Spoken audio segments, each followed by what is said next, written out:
Now then, who remembers going bommy raiding? They're exciting times growing up in the village, you know, especially around October, November, December. Because October, you had Halloween. Now, we didn't do all this trick-or-treat nonsense going around for treats. Didn't do that in my day. It was an American thing. But in November, we did do penny for the guy. And that were good, but then we'd build bommies. You start off with a centre pole and build your bommy. But then you had to protect it against other people. If you wanted to nick your wood, you know. And then December, we've got carol singing. Oh, crikey, that sounded like an howling dog, me. But we still got, you know, plenty of money. Carol singing.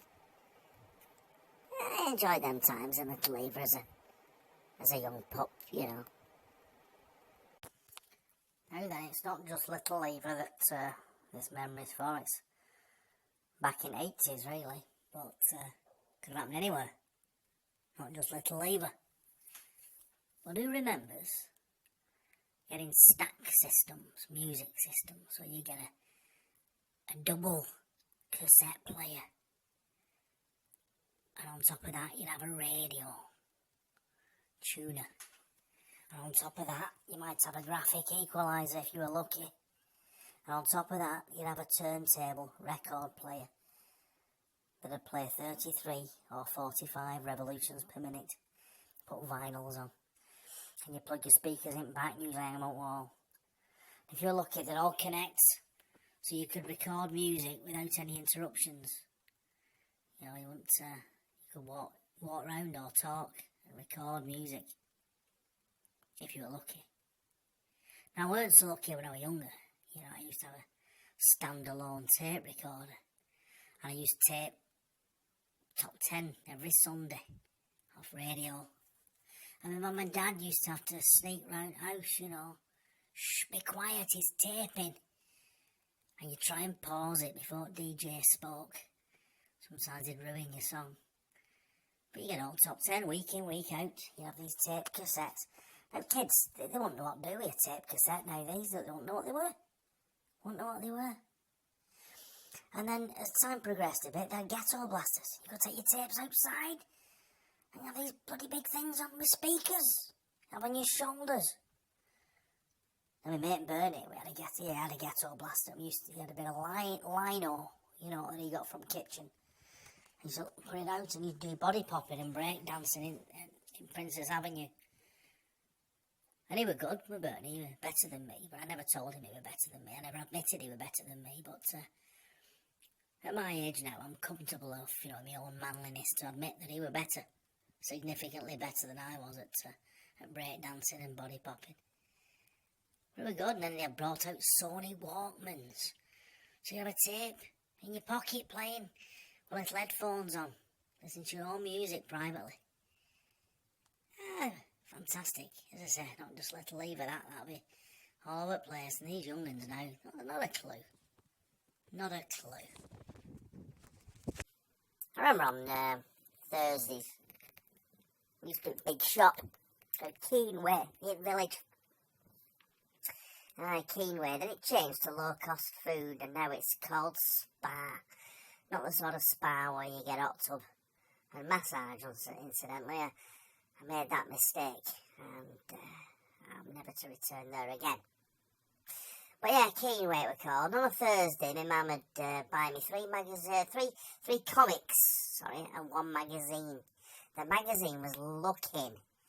Oh boy, did I feel grown up. My comics were Beano, Topper and Dandy. On Thursday I get me treats. She'd buy me sweets on a Thursday. She must have been flush after she'd got paid, you know. And then we'd walk home with bags full of shopping. Walk all the way home, carrying handles cutting into your hands. But I enjoyed them times. They're more simple somehow.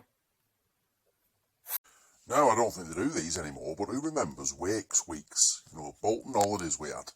And everybody would go away at the same time. And you'd find that people around country would have the same Wakes weeks. So every time we went holiday to Blackpool, the Scots were always there as well. You know, lots of Scottish people there. And we'd always got Blackpool. Every year went Blackpool. And sometimes we'd book. Now, one year they booked, Mum and Dad booked a hotel called Hotel Renart, and we got there. And there were plaster falling off walls, there were bare wires sticking out. And my Mum and Dad said, we're not staying here. And Thorne said, well, you'll lose your deposit. We said, we don't care. We're not staying here. And we came away, and I thought we're coming home. I thought, that's our holiday over. And we just trudged the streets with suitcases looking for hotels. Vacancies, no vacancies, you know. And they found a place on St Chad's Road called Manor Guesthouse. And we loved it there. Brilliant. Good food, breakfast and evening meal, bed breakfast, evening meal. Then a bar at night. And it was great. Really good times. And every year then they used to go there. Manor Guesthouse every year, Blackpool. And I love them holidays to Blackpool. We go on beach, we go on Fun Fair and go to Tower. I remember seeing Little and Large at Tower and Big Daddy wrestling.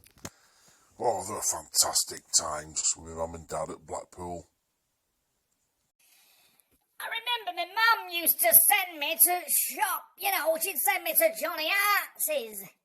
And she used to send me, of all things, a young boy, she'd send me for tights. Tights, I said. Paloma Mink, 15 denier. I'll never forget it. Never forget it as long as I live. It's made me the man I am, which is not much of one, to be fair.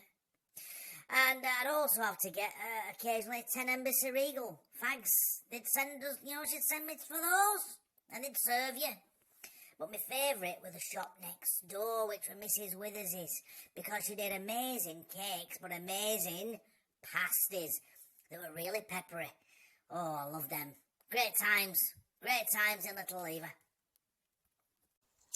Two amazing summers, 1976, boiling hot, scorchio, as they say, and I got a sunstroke on first day at 6-week holidays. But I enjoyed that summer. It was fantastic. I never forget summer of 76. I think there were a lot of children conceived that year. And then summer of 77, we had, if anybody remembers, Queen's Silver Jubilee. Now this is when people were patriotic, you know, them days where they were bunting in all streets. Red, white and blue bunting. We had it in our avenue, they had it in Ruskin Road, and all over.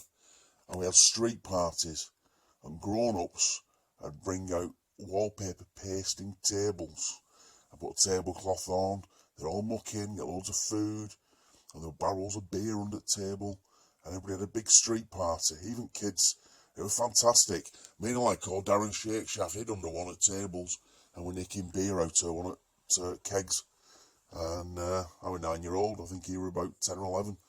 And yeah, we got a little bit merry at that age. You know, not good really, but you know, it were good.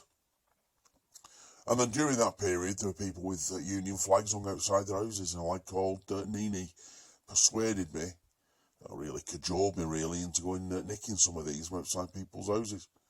And I duly obliged, you know. On one house on Ainsworth Road, I went garden, snuck in, and I was nicking this flag, just pulling it off this thing. And next thing, this big dog, golden retriever, come running out, barking at me. Barking. Fretting me to death. Oh boy, did I cack myself. A woman came out and caught me, red-handed with flags in my hand. Anyway, it's just gave me a telling off and sent me on my way. Yeah, some good memories. I remember the 1977 Queen's Silver Jubilee. I remember it. The ice cream lady came round with ice cream that was red, white and blue. Oh, I loved it. I was like the cat that got the cream. It's amazing how things have changed, you know, because if you go on Haywood Street now, right side at Chippy, you go on Haywood Street and have a look at Haywood Mews. Well, that was our school playground. Those mews didn't exist. That was my school playground. That where I played as a child. Congy school. And then if you turn your back to Haywood Mews and look again, those new builds there now, that used to be Hamilton Court. I used to go through there, Hamilton Court, onto Seddon Street.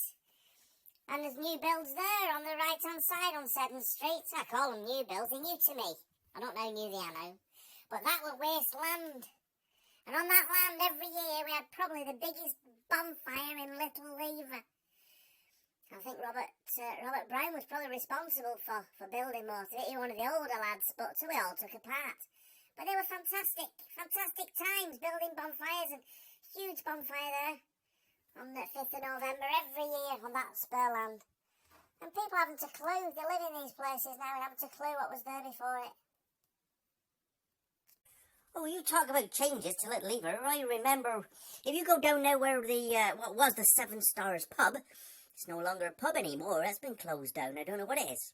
But up there, on the right-hand side from there, there was land. There was spare land. And now they've built, in about 2001, they built like these stone houses now.